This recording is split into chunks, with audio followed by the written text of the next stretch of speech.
Hey guys, welcome to Telugu Nutans YouTube channel. I am Nag Babu.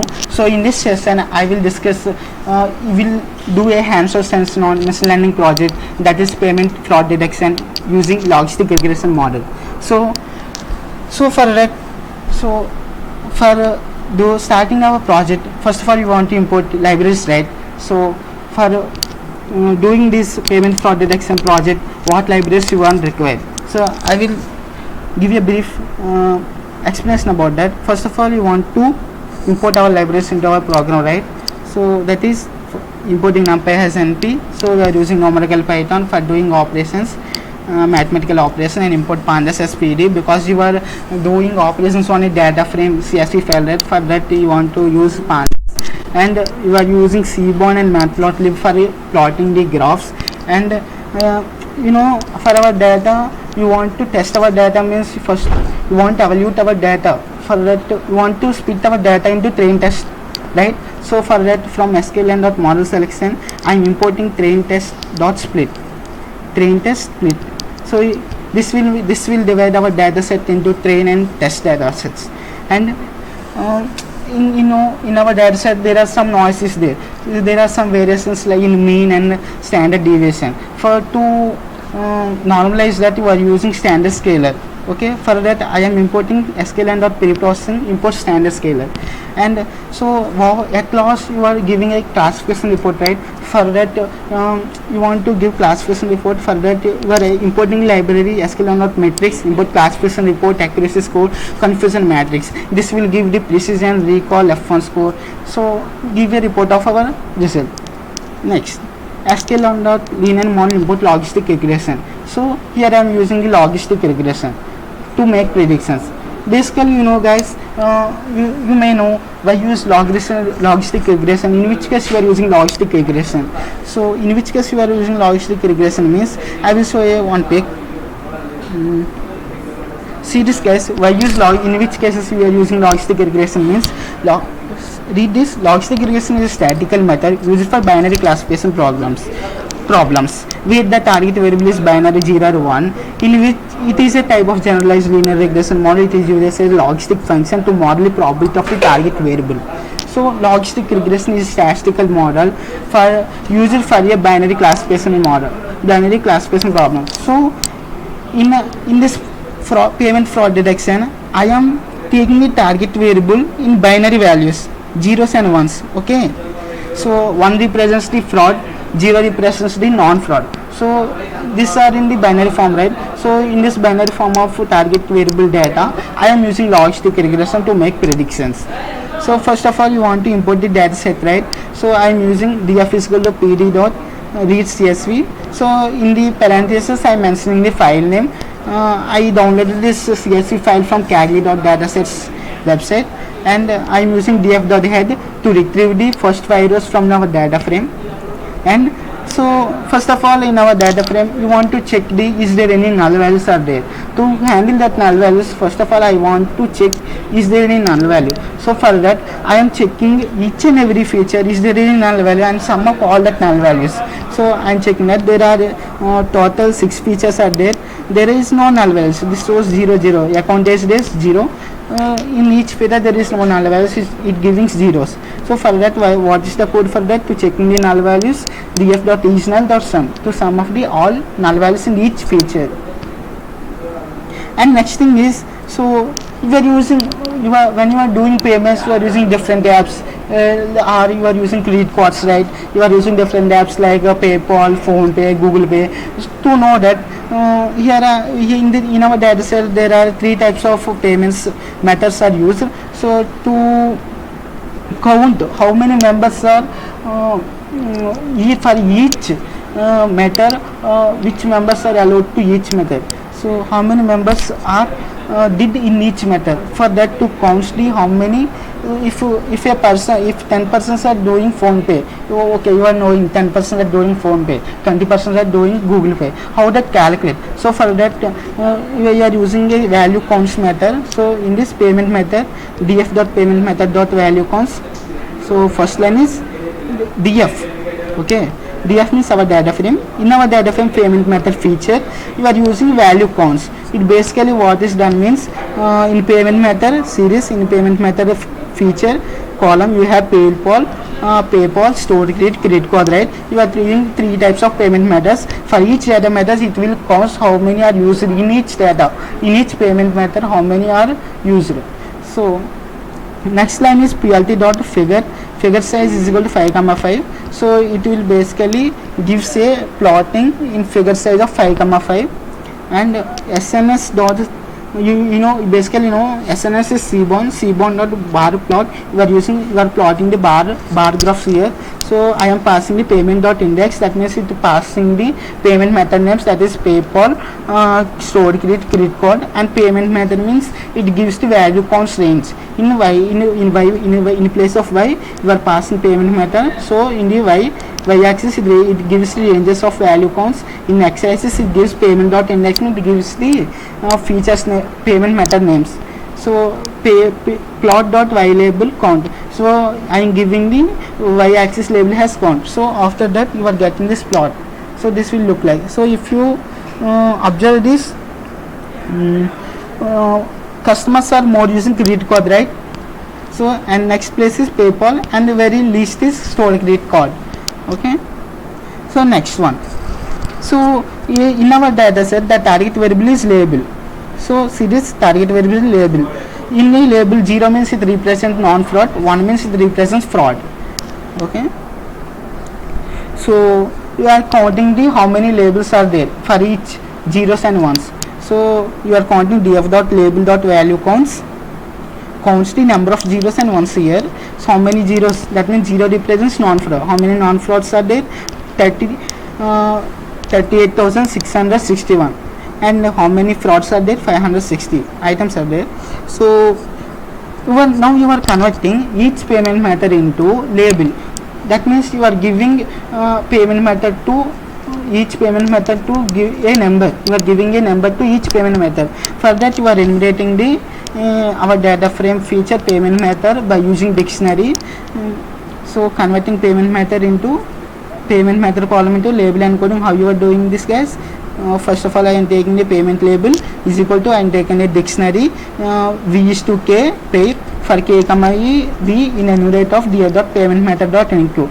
Basically what is done here means, in our data frame payment method column is there. In that payment method column you are taking the unique values. That means you have only 3 values. So that 3 values are unique values, that is credit card, stored credit card, and PayPal.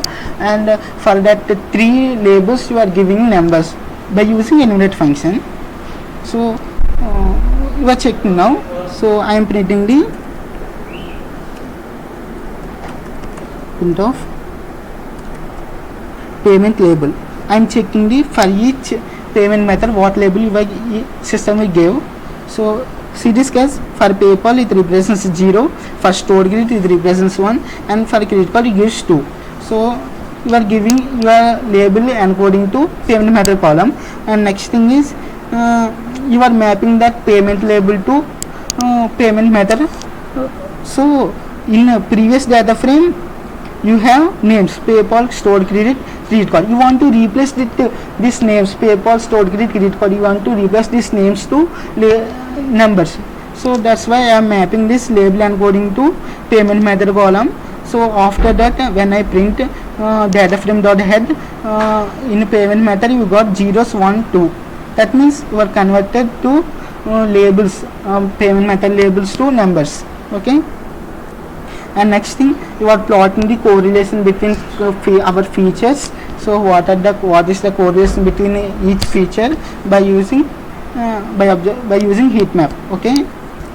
So this is our correlation map.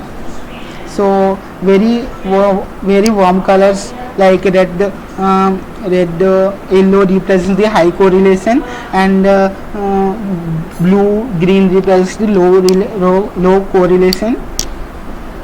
So next one, I am using df.describe.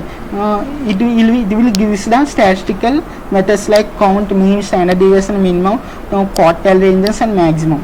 So when I use the data frame dot describe, it gives the this count mean standard deviation whole for whole data set. For our whole data set, it gives the statistical summary when we use df dot describe. So after that, you are separating the independent and dependent features. So what is independent and dependent features? So you want outcome of y. If we use linear regression, y is equal to mx plus c. So y is the dependent variable on m and c values, right? So y is equal to mx plus c. So after calculating mx plus c, you are getting y. That means y is a dependent variable. So and here m and c are the independent variables. So we are separating here independent and dependent variable, that are df dot I log of so is 2 comma is 2 minus 1 dot values. So what basically it do is x represents the takes first all rows and all columns except the last column. What is the last column in our data frame? In the last column in our data frame is label. That means it is a target variable. It will depends on the previous features, right? So x represents the independent features. That means it does not take the last column, it takes only before columns. That means independent features. And y represents the taken all rows and only columns of only last column. Only taken last column and taken all rows. It represents the dependent features. Target variable. Y represents the target variable, dependent features. X represents the independent features, that means predictor variables. And so in our data set some noise is there. Every data set contains some noises, right? Some noise is present, right? So to reduce that noise, you are using a standard scaler. What basically do it is means, so I will show a pic.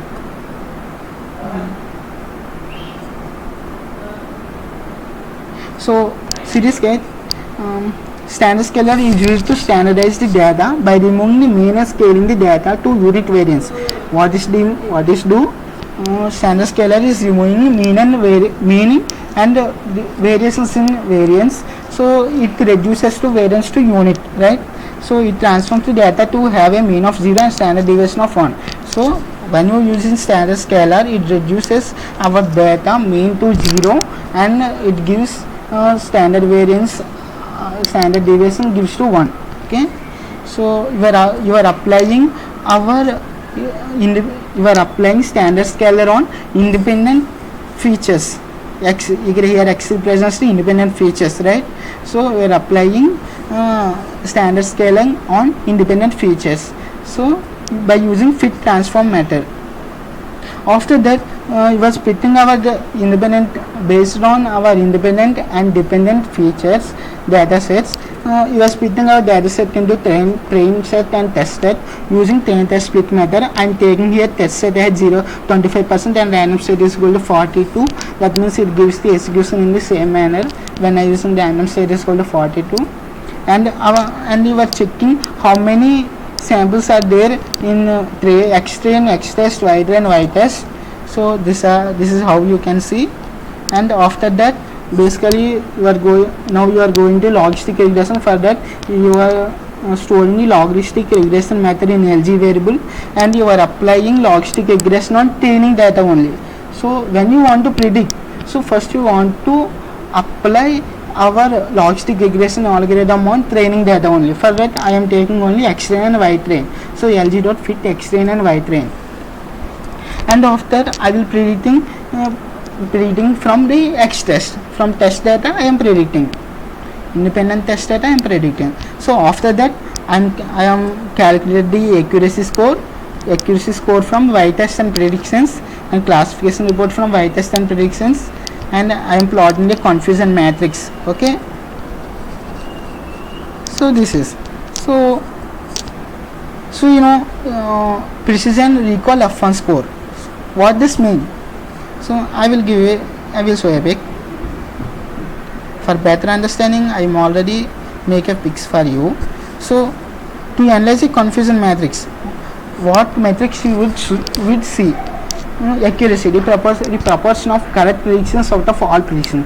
From out of all predictions, we are basically focusing on correct predictions. That is nothing but accuracy.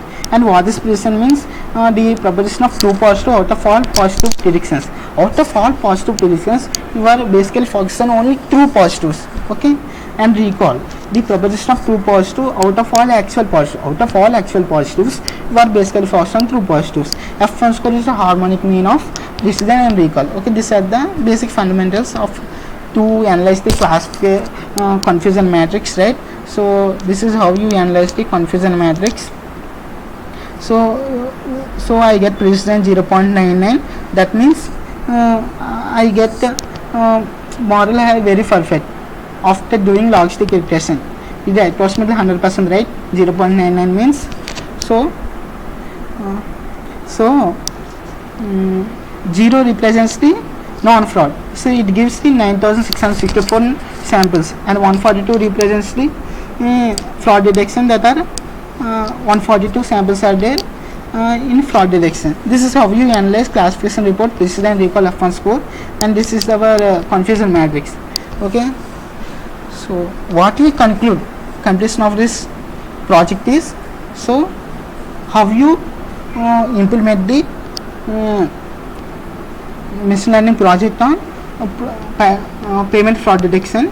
So what you require is, first of all you want to import some libraries.